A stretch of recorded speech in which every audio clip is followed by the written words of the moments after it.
Now in the days of Ahasuerus, the Ahasuerus who reigned from India to Ethiopia over 127 provinces, in those days when King Ahasuerus sat on his royal throne in Susa, the capital, in the 3rd year of his reign, he gave a feast for all his officials and servants.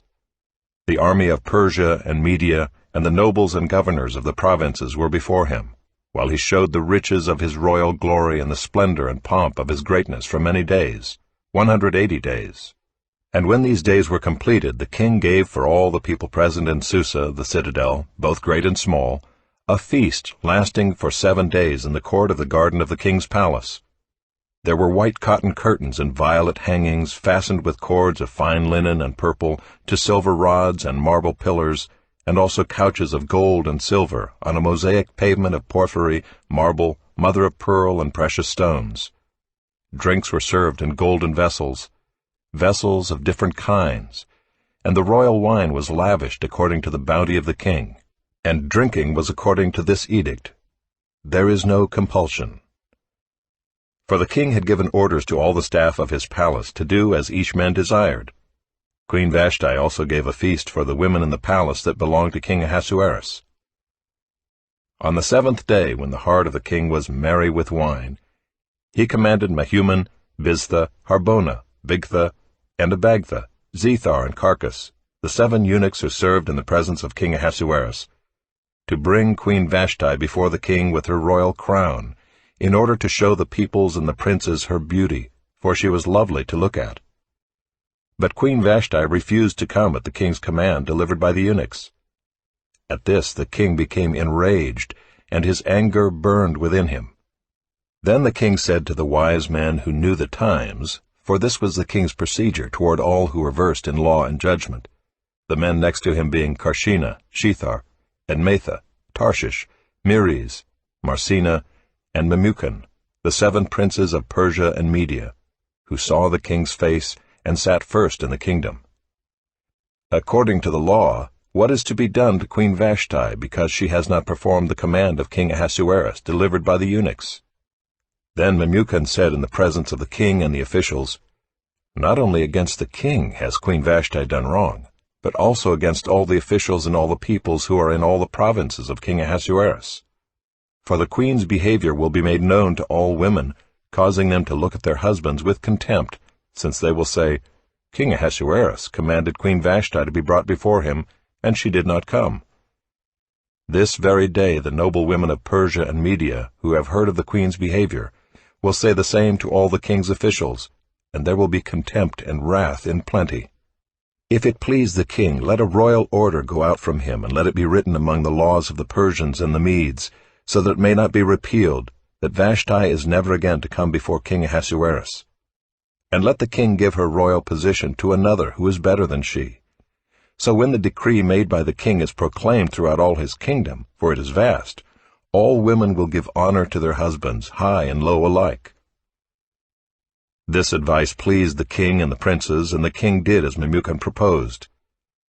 He sent letters to all the royal provinces, to every province in its own script, and to every people in its own language, that every man be master in his own household, and speak according to the language of his people.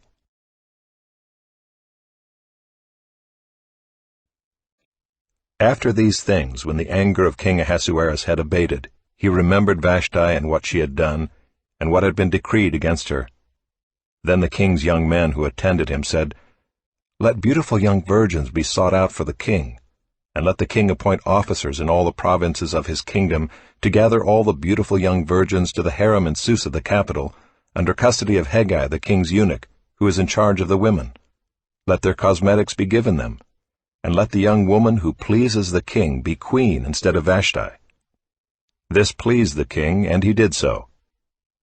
Now there was a Jew in Susa the citadel, whose name was Mordecai, the son of Jair, son of Shimei, son of Kish, a Benjaminite, who had been carried away from Jerusalem among the captives carried away with Jeconiah king of Judah, whom Nebuchadnezzar king of Babylon had carried away.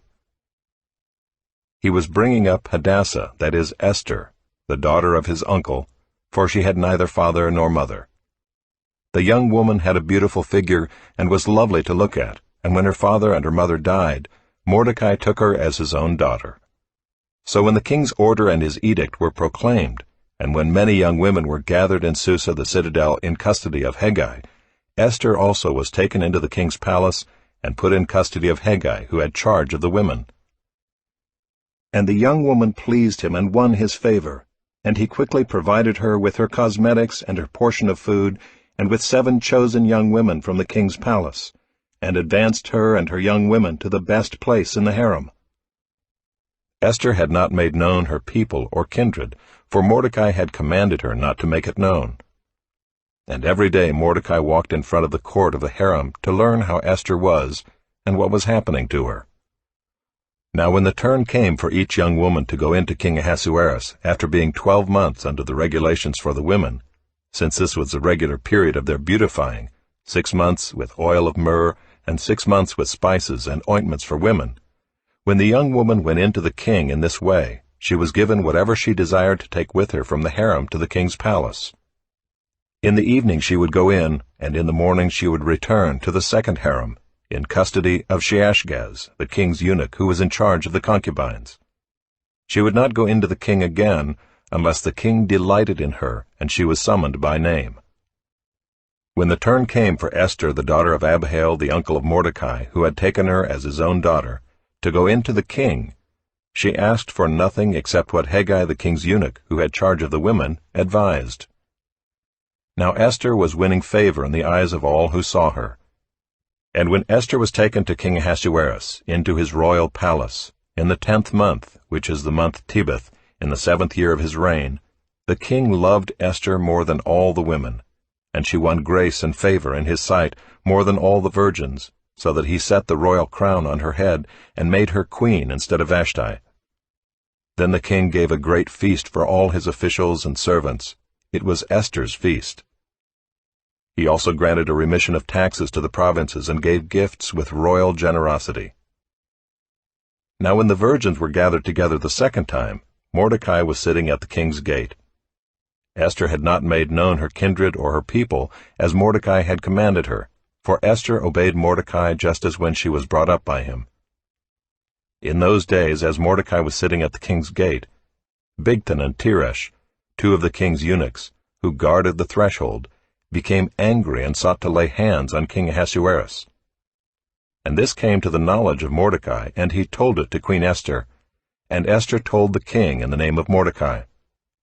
When the affair was investigated and found to be so, the men were both hanged on the gallows, and it was recorded in the book of the Chronicles in the presence of the king.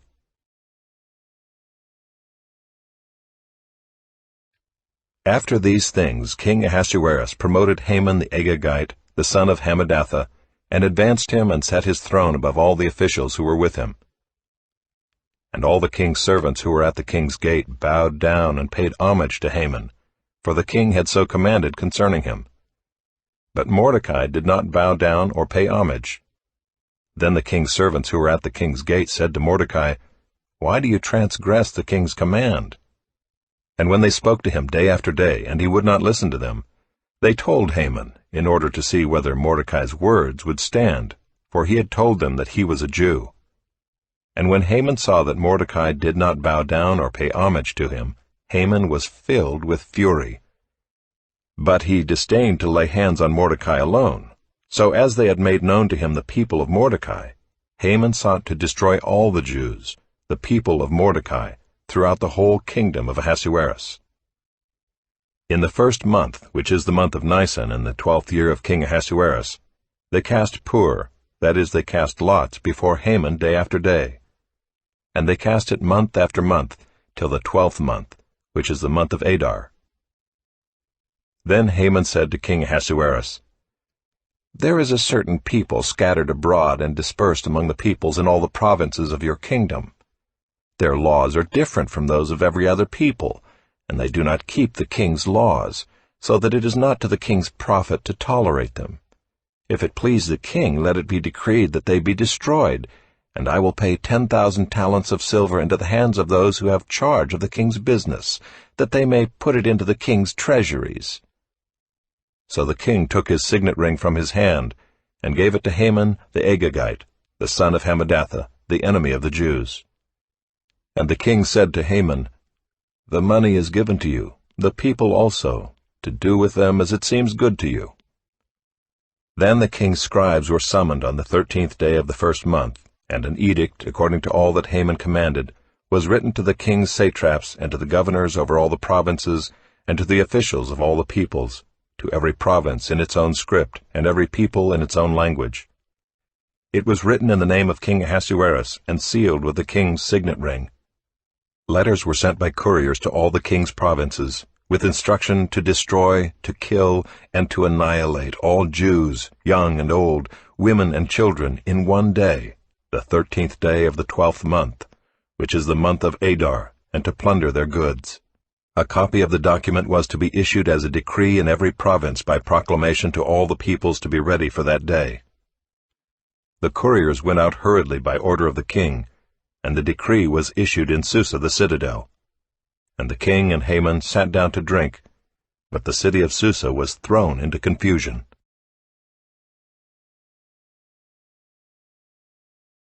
When Mordecai learned all that had been done, Mordecai tore his clothes and put on sackcloth and ashes, and went out into the midst of the city, and he cried out with a loud and bitter cry. He went up to the entrance of the king's gate, for no one was allowed to enter the king's gate clothed in sackcloth. And in every province, wherever the king's command and his decree reached, there was great mourning among the Jews, with fasting and weeping and lamenting, and many of them lay in sackcloth and ashes. When Esther's young women and her eunuchs came and told her, the queen was deeply distressed. She sent garments to clothe Mordecai, so that he might take off his sackcloth, but he would not accept them. Then Esther called for Hathach, one of the king's eunuchs who had been appointed to attend her, and ordered him to go to Mordecai to learn what this was and why it was. Hathach went out to Mordecai in the open square of the city in front of the king's gate, and Mordecai told him all that had happened to him, and the exact sum of money that Haman had promised to pay into the king's treasuries for the destruction of the Jews. Mordecai also gave him a copy of the written decree issued in Susa for their destruction, that he might show it to Esther and explain it to her and command her to go to the king to beg his favor and plead with him on behalf of her people. And Hathach went and told Esther what Mordecai had said. Then Esther spoke to Hathach and commanded him to go to Mordecai and say, "All the king's servants and the people of the king's provinces know that if any man or woman goes to the king inside the inner court without being called, there is but one law, to be put to death, except the one to whom the king holds out the golden scepter, so that he may live. But as for me, I have not been called to come in to the king these 30 days. And they told Mordecai what Esther had said. Then Mordecai told them to reply to Esther, "Do not think to yourself that in the king's palace you will escape any more than all the other Jews. For if you keep silent at this time, relief and deliverance will rise for the Jews from another place, but you and your father's house will perish. And who knows whether you have not come to the kingdom for such a time as this?" Then Esther told them to reply to Mordecai, "Go, gather all the Jews to be found in Susa, and hold a fast on my behalf, and do not eat or drink for 3 days, night or day. I and my young women will also fast as you do. Then I will go to the king, though it is against the law, and if I perish, I perish." Mordecai then went away, and did everything as Esther had ordered him. On the 3rd day Esther put on her royal robes, and stood in the inner court of the king's palace in front of the king's quarters, while the king was sitting on his royal throne inside the throne room opposite the entrance to the palace. And when the king saw Queen Esther standing in the court, she won favor in his sight, and he held out to Esther the golden scepter that was in his hand. Then Esther approached and touched the tip of the scepter. And the king said to her, "What is it, Queen Esther? What is your request? It shall be given you, even to the half of my kingdom." And Esther said, "If it please the king, let the king and Haman come today to a feast that I have prepared for the king." Then the king said, "Bring Haman quickly, so that we may do as Esther has asked." So the king and Haman came to the feast that Esther had prepared, And as they were drinking wine after the feast, the king said to Esther, "What is your wish? It shall be granted you. And what is your request? Even to the half of my kingdom it shall be fulfilled."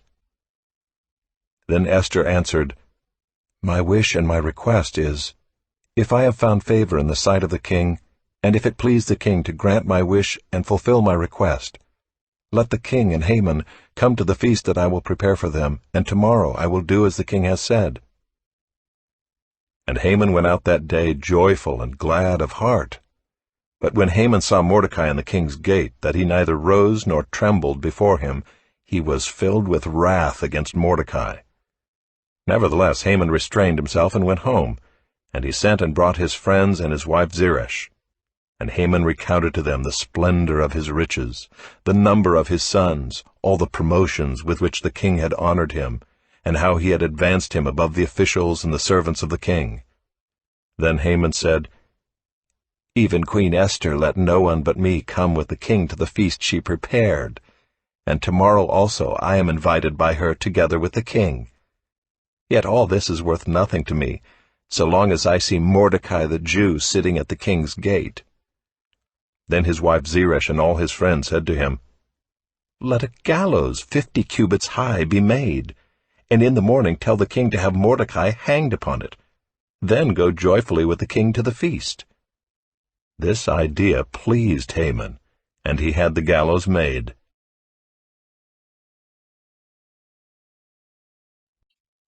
On that night the king could not sleep, and he gave orders to bring the book of memorable deeds, the Chronicles, and they were read before the king. And it was found written how Mordecai had told about Bigthana and Teresh, 2 of the king's eunuchs, who guarded the threshold, and who had sought to lay hands on King Ahasuerus. And the king said, "What honor or distinction has been bestowed on Mordecai for this?" The king's young men who attended him said, "Nothing has been done for him." And the king said, "Who is in the court?" Now Haman had just entered the outer court of the king's palace to speak to the king about having Mordecai hanged on the gallows that he had prepared for him. And the king's young men told him, "Haman is there, standing in the court." And the king said, "Let him come in." So Haman came in, and the king said to him, "What should be done to the man whom the king delights to honor?" And Haman said to himself, "Whom would the king delight to honor more than me?" And Haman said to the king, "For the man whom the king delights to honor, let royal robes be brought, which the king has worn, and the horse that the king has ridden, and on whose head a royal crown is set. And let the robes and the horse be handed over to one of the king's most noble officials. Let them dress the man whom the king delights to honor, and let them lead him on the horse through the square of the city, proclaiming before him, 'Thus shall it be done to the man whom the king delights to honor.'" Then the king said to Haman, "Hurry, take the robes and the horse, as you have said, and do so to Mordecai the Jew, who sits at the king's gate. Leave out nothing that you have mentioned." So Haman took the robes and the horse, and he dressed Mordecai and led him through the square of the city, proclaiming before him, "Thus shall it be done to the man whom the king delights to honor." Then Mordecai returned to the king's gate, but Haman hurried to his house, mourning and with his head covered. And Haman told his wife Zeresh and all his friends everything that had happened to him.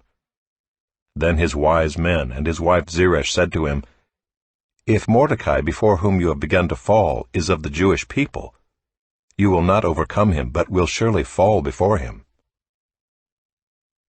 While they were yet talking with him, the king's eunuchs arrived, and hurried to bring Haman to the feast that Esther had prepared.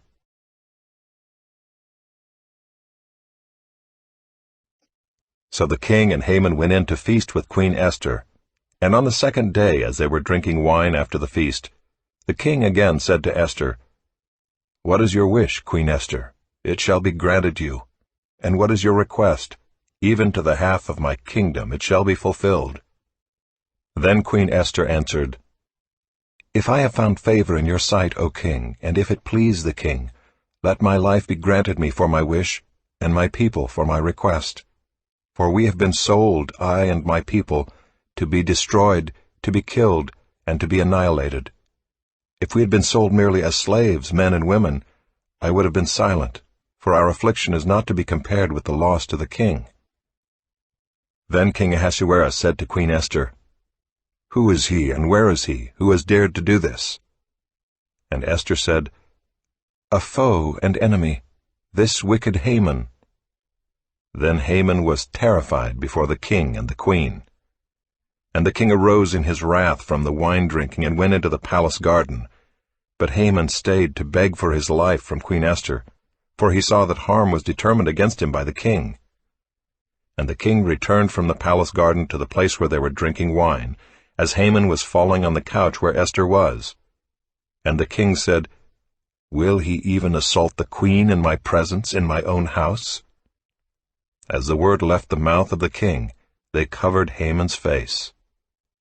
Then Harbona, one of the eunuchs in attendance on the king, said, "Moreover, the gallows that Haman has prepared for Mordecai, whose word saved the king, is standing at Haman's house, 50 cubits high." And the king said, "Hang him on that." So they hanged Haman on the gallows that he had prepared for Mordecai. Then the wrath of the king abated.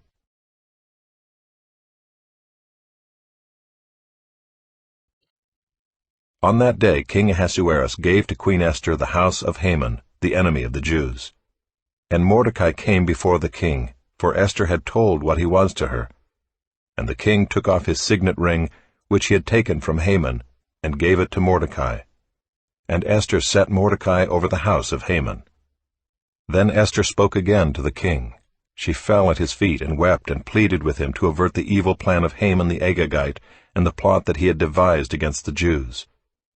When the king held out the golden scepter to Esther, Esther rose and stood before the king, and she said, "If it please the king, and if I have found favor in his sight, and if the thing seems right before the king, and I am pleasing in his eyes, let an order be written to revoke the letters devised by Haman the Agagite, the son of Hammedatha, which he wrote to destroy the Jews who are in all the provinces of the king. For how can I bear to see the calamity that is coming to my people? Or how can I bear to see the destruction of my kindred?" Then King Ahasuerus said to Queen Esther and to Mordecai the Jew, "Behold, I have given Esther the house of Haman, and they have hanged him on the gallows, because he intended to lay hands on the Jews. But you may write as you please with regard to the Jews, in the name of the king, and seal it with the king's ring, for an edict written in the name of the king and sealed with the king's ring cannot be revoked." The king's scribes were summoned at that time in the 3rd month, which is the month of Sivan, on the 23rd day, and an edict was written according to all that Mordecai commanded concerning the Jews, to the satraps and the governors and the officials of the provinces from India to Ethiopia, 127 provinces, to each province in its own script, and to each people in its own language, and also to the Jews in their script and their language. And he wrote in the name of King Ahasuerus, and sealed it with the king's signet ring. Then he sent the letters by mounted couriers riding on swift horses that were used in the king's service, bred from the royal stud, saying that the king allowed the Jews who were in every city to gather and defend their lives, to destroy, to kill, and to annihilate any armed force of any people or province that might attack them, children and women included, and to plunder their goods, on one day throughout all the provinces of King Ahasuerus, on the 13th day of the 12th month, which is the month of Adar.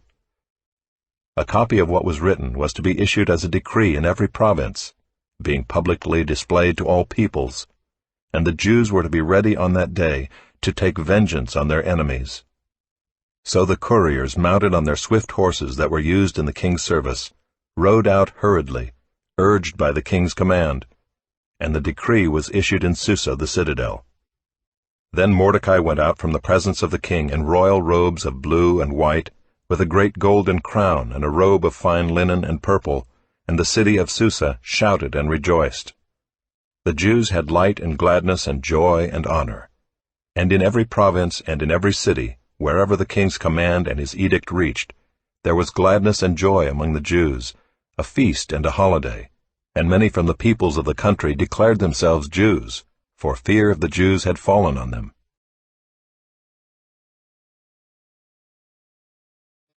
Now in the 12th month, which is the month of Adar, on the 13th day of the same, when the king's command and edict were about to be carried out, on the very day when the enemies of the Jews hoped to gain the mastery over them, the reverse occurred. The Jews gained mastery over those who hated them. The Jews gathered in their cities throughout all the provinces of King Ahasuerus to lay hands on those who sought their harm. And no one could stand against them, for the fear of them had fallen on all peoples. All the officials of the provinces, and the satraps and the governors and the royal agents also, helped the Jews, for the fear of Mordecai had fallen on them. For Mordecai was great in the king's house, and his fame spread throughout all the provinces, for the man Mordecai grew more and more powerful. The Jews struck all their enemies with the sword, killing and destroying them, and did as they pleased to those who hated them. In Susa the citadel itself the Jews killed and destroyed 500 men, and also killed Parshandatha and Dalphon, and Aspatha, and Poratha, and Adalia, and Aridatha, and Parmashta, and Arasai, and Aradai, and Vaisatha, the 10 sons of Haman the son of Hammedatha, the enemy of the Jews. But they laid no hand on the plunder. That very day the number of those killed in Susa the citadel was reported to the king. And the king said to Queen Esther, "In Susa the citadel the Jews have killed and destroyed 500 men, and also the 10 sons of Haman. What then have they done in the rest of the king's provinces? Now what is your wish? It shall be granted you. And what further is your request? It shall be fulfilled." And Esther said, "If it please the king, let the Jews who are in Susa be allowed tomorrow also to do according to this day's edict, and let the 10 sons of Haman be hanged on the gallows." So the king commanded this to be done. A decree was issued in Susa, and the 10 sons of Haman were hanged. The Jews who were in Susa gathered also on the 14th day of the month of Adar, and they killed 300 men in Susa, but they laid no hands on the plunder. Now the rest of the Jews who were in the king's provinces also gathered to defend their lives and got relief from their enemies, and killed 75,000 of those who hated them, but they laid no hands on the plunder. This was on the 13th day of the month of Adar, and on the 14th day they rested, and made that a day of feasting and gladness. But the Jews who were in Susa gathered on the 13th day and on the 14th, and rested on the 15th day, making that a day of feasting and gladness. Therefore the Jews of the villages who live in the rural towns hold the 14th day of the month of Adar as a day for gladness and feasting, as a holiday, and as a day on which they send gifts of food to one another. And Mordecai recorded these things and sent letters to all the Jews who were in all the provinces of King Ahasuerus, both near and far, obliging them to keep the 14th day of the month of Adar and also the 15th day of the same, year by year, as the days on which the Jews got relief from their enemies, and as the month that had been turned for them from sorrow into gladness, and from mourning into a holiday, that they should make them days of feasting and gladness, days for sending gifts of food to one another, and gifts to the poor. So the Jews accepted what they had started to do, and what Mordecai had written to them. For Haman the Agagite, the son of Hammedatha, the enemy of all the Jews, had plotted against the Jews to destroy them, and had cast pur, that is, cast lots, to crush and to destroy them. But when it came before the king, he gave orders in writing that his evil plan that he had devised against the Jews should return on his own head, and that he and his sons should be hanged on the gallows. Therefore they called these days Purim, after the term pur. Therefore, because of all that was written in this letter, and of what they had faced in this matter, and of what had happened to them, the Jews firmly obligated themselves and their offspring and all who joined them, that without fail they would keep these 2 days according to what was written, and at the time appointed every year, that these days should be remembered and kept throughout every generation, in every clan, province, and city, and that these days of Purim should never fall into disuse among the Jews, nor should the commemoration of these days cease among their descendants. Then Queen Esther, the daughter of Abihail, and Mordecai the Jew gave full written authority, confirming this second letter about Purim. Letters were sent to all the Jews, to the 127 provinces of the kingdom of Ahasuerus, in words of peace and truth, that these days of Purim should be observed at their appointed seasons, as Mordecai the Jew and Queen Esther obligated them, and as they had obligated themselves and their offspring with regard to their fasts and their lamenting. The command of Queen Esther confirmed these practices of Purim, and it was recorded in writing.